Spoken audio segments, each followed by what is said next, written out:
مزید اچھی ویڈیوز کے لیے ہمارے چینل کو سبسکرائب کیجیے اور اس بیل آئیکن کو ضرور دبائیے۔ یہاں موٹاپے کے شکار افراد کے لیے ایک بار وزن کم کرنا جان جوکھوں کا کام ہوتا ہے، لیکن آپ یہ سن کر دنگ رہ جائیں گے کہ نیوزی لینڈ میں ایک 24 سالہ لڑکی نے 2 مرتبہ اپنے وزن میں 58 کلو گرام کمی کر ڈالی۔ میل آن لائن کے مطابق آکلینڈ کی اس آرینا اومیپی نامی لڑکی نے اپنے وزن میں 58 کلو گرام کمی کی، لیکن پھر اس نے کھانے پینے کی وہی عادات دوبارہ اپنا لی، جس سے اس کا وزن دوبارہ اتنا ہی بڑھ گیا، جس پر اس نے دوبارہ اسے کم کرنا شروع کیا اور ایک بار پھر اس میں 58 کلو گرام کمی کر لی۔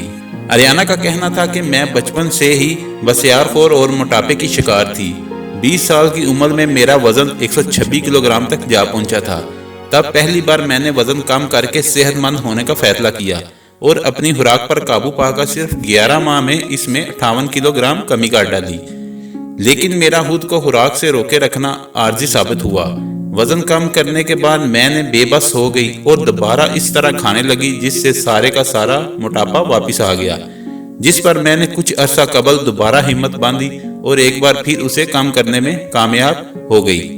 اپنی ڈائٹ کے متعلق بتاتے ہوئے آریانا نے کہا کہ میں نے دونوں بار وزن کم کرنے کے لیے کوئی خاص ڈائٹ پلان نہیں کیا، تاہم میں نے اپنی خوراک سے فاسٹ فوڈ اور جنک فوڈز کو نکال دیا، صحت مندانہ کھانا کھانے لگی۔ اس کے علاوہ میں جہاں ایک ہی وقت میں بہت زیادہ کھاتی تھی، وہیں کھانے کے وقفے میں کمی کر کے زیادہ بار تھوڑا تھوڑا کھانا شروع کر دیا۔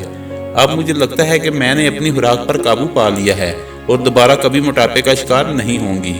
اگر آپ کو ہماری ویڈیو اچھی لگی ہے تو اس کو لائک اور شیئر کریں اور ہمارے چینل کو سبسکرائب کرنا نہ بھولیے۔ شکریہ۔